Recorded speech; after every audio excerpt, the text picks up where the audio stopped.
সুপ্রিয় দর্শক, আসসালামু আলাইকুম। ক্যামেরার সামনে দাঁড়িয়ে আছে অসহায় একটি বোন, শুনবো তারই জীবনের গল্প। আপু, আসসালামু আলাইকুম। জি, ওয়ালাইকুম আসসালাম আপু। আপু, আপনার নাম? আমার নাম সুলতানা। বয়স কত? আমার বয়স 25। বাসা কোথায়?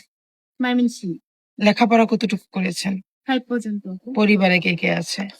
আমার বাবা নেই, শুধু মা আছে, প্যারালাইজ। আপনাদের পরিবারটা চলে কিভাবে?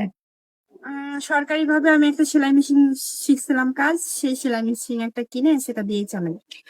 এখন মূলত বোন এখানে কেন আসা, যেহেতু আপনার বাবা নেই? আপনার মাথার উপরে বটগাছের ছায়াটা হলো, মানে বিয়ের আগে একটা মেয়ের বাবাই থাকে, আপনার নেই। তো এখন কিভাবে চলেন বা এখানে কেন এসেছেন যদি একটু বলতেন। আসলে সরকারি ভাবে কাজ শিখার পরে তো একটা সেলাই মেশিন কিনে চালাচ্ছে, তো টুকিটাকি ভাবে মার ওষুধ কিনতে চলে যায়। তো বিভিন্ন জায়গা থেকে আপনাদের চ্যানেল পক্ষ থেকে ভিডিও দেখি, আর ভাইয়াও ওই দিনকার গেছিল আমাদের বাড়িতে, তো যাওয়ার পর আমার মাকে অনেক ওষুধ পানি কিনে দিয়ে আসছে, আমাকেও একটা 3 পিস কিনে দিছে। তো আমি ভাবলাম তাহলে আমি একটু ক্যামেরার সামনে যাই, আমাকে যদি কেউ ভালো লাগে বা আমাকে যদি বিয়ে করে, যদি আমার দায়িত্ব নেয়, তাহলে আমি অবশ্যই তাকে বিয়ে করবো, এই জন্যই আসছিলাম। আপু, আমাদের জানা মতে আপনার তো কোনো পার্সোনাল ফোন নেই, আপনি ভিডিওটা কিভাবে দেখেছেন?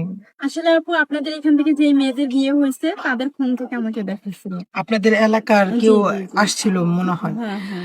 যাই হোক, এখন আপু, যদি আপনার এই ভিডিওটা ছাড়ার পর আপনার এই অসহায়তা জীবনে আপনি অফ ক্যামেরায় বলেছিলেন যে নারীদের বেশি কিছু চাইতে নেই। যাই হোক, এখন যদি আপনার এই ভিডিও দেখার পর কোনো দেশ বিদেশ থেকে অনেক ভাইরা কল দিবে আপনার দায়িত্ব নেওয়ার জন্য, যদি কোনো প্রবাসী ভাই আপনার দায়িত্ব নিতে চায়, আপনার কোনো সমস্যা নেই তো?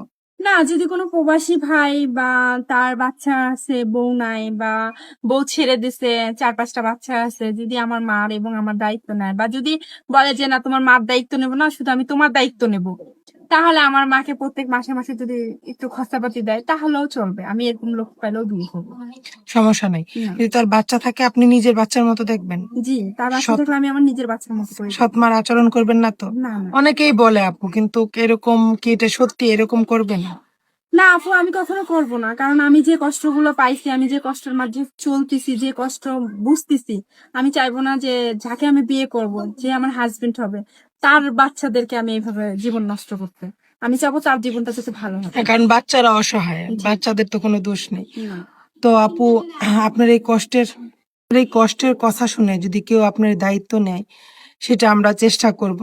তো সুপ্রিয় দর্শক, স্ক্রিনে একটি নাম্বার দেওয়া আছে, এই নাম্বারে ইমো হোয়াটসঅ্যাপ দুটাই আছে। কেউ যদি সুলতানা আপুর এই অসহায় জীবনের দায়িত্ব নিতে চান, সুলতানা আপুর একটা স্ক্রিনশট মেরে পাঠিয়ে দিবেন, আমরা যোগাযোগ করে দেওয়ার চেষ্টা করব।